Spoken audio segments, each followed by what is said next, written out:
వాళ్ళ unconditional love, Akkineni అభిమానుల unconditional లవ్లో ఎప్పటి నుంచో వేచి ఉన్నారు. And thank you to all of you. ఈ యూనిట్లో మా టీంలో అందరికీ థ్యాంక్ యూ చెప్పుకోవాలంటే ఒక్కళ్ళు కాదు, ఇద్దరు కాదు, అందరికీ థ్యాంక్ యూ చెప్పుకోవాలి. అండ్ అందరూ ఒక ప్రేమతో ఈ సినిమాని ప్రేమతో తయారు చేసాం. దీన్ని అందరూ ఈ సినిమా హిట్ అవ్వాలి, సంక్రాంతికి రిలీజ్ అవ్వాలి అనే ఒక సంకల్పంతో ఈ సినిమా మేము అందరం మొదలుపెట్టాము. అలాగే జరిగింది. అండ్ రిజల్ట్ కూడా అలాగే వస్తుంది. నేను ఆ రోజున స్టేజ్ మీద కూడా అన్నాను, మాకు బిగ్గెస్ట్ స్టార్ కీరవాణి గారని. ఇప్పటికీ అదే అంటున్నాను ఈ సినిమాకి. ఆయన ఇచ్చిన పాటలు కానీ, ఆయన ఇచ్చిన ఎనర్జీ కానీ, ఆయన బ్యాక్గ్రౌండ్ స్కోర్ కానీ, దానికి థ్యాంక్ యూ చెప్పుకోవాలి. దాని తర్వాత విజయ్ బిన్ని అసలు కొత్త డైరెక్టరు, అఫ్కోర్స్ కొరియోగ్రఫీ చేశాడు. బట్ రోజుకి ఎన్ని గంటలు పడుకుంటున్నావు అని అడిగాను నేను మధ్యలో. ఎప్పుడో ఒక నెల రోజులు 1.5 months షూటింగ్ అయిన తర్వాత రోజుకి just 24 hours 3 to 4 hours sir నేను పడుకునేది. ఫ్యామిలీని అందరినీ, వైఫ్ని, వాళ్ళ బాబుని వైజాగ్ పంపించాడు. కరెక్టే, వైజాగే కదా, వైజాగ్ పంపించాడు. ఇక్కడ ఉంటే డిస్టర్బెన్స్ ఉంటుంది, వాళ్ళతో మాట్లాడాలి ఇంట్లో ఉంటే అని వాళ్ళని వైజాగ్ పంపించేసి అంత ఇదిగా ఈ 3 months పనిచేశాడు Vijay Binny. And it's not a small film to attempt, it's a huge film, lot of characters. But ఆ క్యారెక్టర్స్ని అందరినీ డీల్ చేయాలి. అవన్నీ చాలా బాగా, నేను ఈ మధ్యకాలంలో చూడలేదు అంత కామ్గా ఇంతమందిని హ్యాండిల్ చేస్తా. ఎప్పుడు ఒక కోపం, ఒక చిన్న ఈ లెవెల్ కన్నా అరుపు కూడా పెరగదు, వాయిస్ కూడా పెరగదు. అంత కామ్గా హ్యాండిల్ చేసి అందరినీ, ఆల్ క్యారెక్టర్స్ని అందరితో చాలా చాలా బాగా చేయించుకున్నాడు. అన్ని క్యారెక్టర్స్కి బ్యాలెన్స్ చేసుకున్నాడు. I believe he has a fantastic future. ఇదే టెంపర్మెంటు, ఇదే పద్ధతిగా ఇలాగే ఉంటే he has a fantastic future. And of course మా సంక్రాంతి అల్లుడు శివేంద్ర హనుమాన్ చేశాడు. అది అండ్ హనుమాన్ తర్వాత ఈ 2 సినిమాలు మరి ఇక సంక్రాంతి కంటే శివేంద్రని పెట్టుకుంటారేమో కెమెరామెన్గా. So but not just that, 2 సినిమాల్లో నేను చూడలేదు హనుమాను. రేపెల్లుండి చూస్తాను, టైం లేదు, సో చూస్తాను నేను. బట్ బయట విన్నాను his work is out standing అని. అలాగే మా సినిమాలో కూడా చాలా చాలా చక్కటి వర్క్ చేశాడు. తను కూడా విజయ్ బిన్నిలానే మాట వినపడదు, ఎక్కడున్నాడో కూడా తెలియదు, బట్ కామ్గా పని అయిపోతూ ఉంటుంది. అండ్ మల్టీ కెమెరా సెటప్స్ అంత ఈజీ కాదు. మల్టీ కెమెరా సెటప్స్తో త్వరగా సీన్స్ ఫినిష్ చేసి, but with quality, that is out standing. Producers మా చిట్టూరు గారును పవన్ గారు.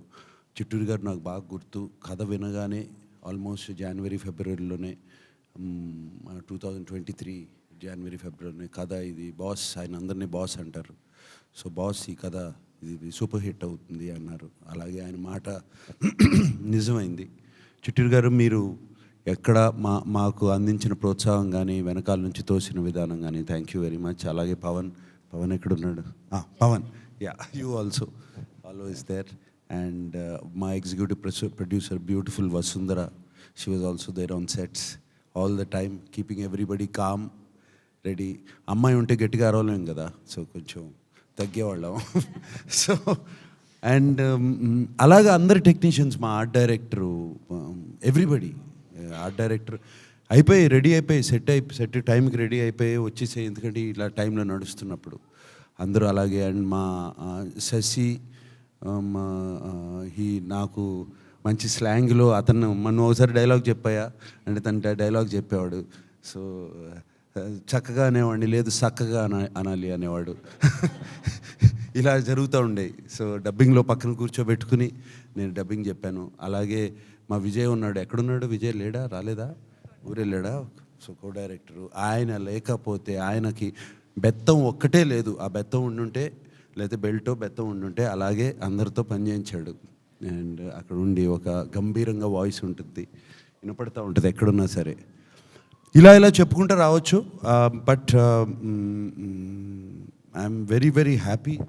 ఆర్టిస్టులుగా అల్లరి నరేష్ అసలు అల్లరి అంటే Naresh. So wonderful working with him. అంటే నిజంగా మనిషిలోనే ఆ క్యారెక్టర్లో ఉన్న సింప్లిసిటీ, ప్యూర్నెస్ నిజంగా మనిషిలో కూడా అదే ఉంటుంది. అండ్ తను చేసిన సీన్స్ కానీ, ఆ డాన్సులు కానీ, అంటే బయటకు వచ్చేస్తుంది. And thank you Naresh for doing such a fantastic job. నీకు ఆ సెకండ్ హాఫ్లో నువ్వు ఆ ఎమోషన్ పండించకపోతే క్లైమాక్స్ పండేది కాదు. So it did a fantastic job. అలాగే and Raj Tarun was there. Raj Tarun also పాపం ఎగ్జాస్ట్ అయిపోయి రాలేపోయాడు ఇవాళ. అందరూ అలాగే పనిచేసాం. లాస్ట్ 10 days అందరూ జ్వరాలతోనే పనిచేసాం. అండ్ అలాగే మిర్నా, రుక్సార్, అందరూ ఎవ్రీబడి. ఏంటిది టేబుల్? ఓకే, పాడలు తీసుకొచ్చారేమో అనుకున్నాను.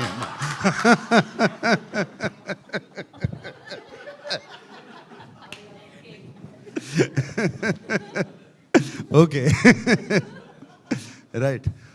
సో ఎవ్రీబడి, మాకు షబీర్ రాలేదు. అతనికి నిక్ నేమ్ డాన్సింగ్ రోజు. అతను మాకు నెగిటివ్ రోల్ ప్లే చేశాడు.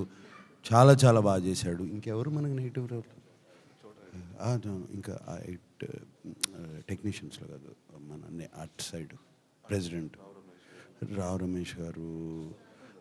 రమేష్ గారు, నాజర్ గారు, అందరికీ మళ్ళీ ఇంకో మీటింగ్లో అందరినీ పిలిపించుకుని థ్యాంక్ యూ చెప్పుకోవాలి నేను. అండ్ అఫ్ కోర్స్ ఆర్ చోటా ఎడిటర్ ఇక్కడ లేడు. అంటే ఎడిటింగ్ అనేది చాలా ఇంపార్టెంట్ ఇటువంటి సినిమాలకి. అందరినీ బ్యాలెన్స్ చేసి Chota editor he was there. And fight masters ఉన్నారు, 3 ఉన్నారు. రామ్ లక్ష్మణ్ గారు మాకు ఎప్పుడు నా సినిమాల్లో ఏదో ఒక ఫైట్ అన్న చేస్తారు. దీంట్లో ఎండింగ్ ఫైట్ ఆయన చేశారు, సూపర్బ్గా చేశారు. దాని తర్వాత వెంకట్ అండ్ పృథ్వీ, వాళ్ళకు కూడా థ్యాంక్ యూ చెప్పుకోవాలి. వీళ్ళందరినీ వదిలేసిన తర్వాత ఈ అమ్మాయికి ప్రత్యేకంగా థ్యాంక్ యూ చెప్పుకోవాలి నేను. అండ్ చాలా అంత ఈజీ కాదు అటువంటి రోల్ చేయటం. ఆషిక, అంటే ఇటు కొంచెం నేను మాట్లాడే వరకు కొంచెం సైలెంట్గా ఉంటారా? Thank you so much. Yeah, ఈ అమ్మాయి చాలా, అంటే అటువంటి రోల్ చేయటం అంత ఈజీ కాదు. It's a very very difficult role to play. And ఆ అమ్మాయి 2 బ్యాలెన్స్ చేసుకుంటూ వచ్చింది. ఒక చక్కటి ఇన్నోసెంట్ రోలు, అది అటువంటి రోలు, దాని తర్వాత ఒక మెచ్యూర్ రోలు. అండ్ ఆ డైలాగ్ డెలివరీ తీరు కానీ అది కానీ టెరిఫిక్గా చేసింది.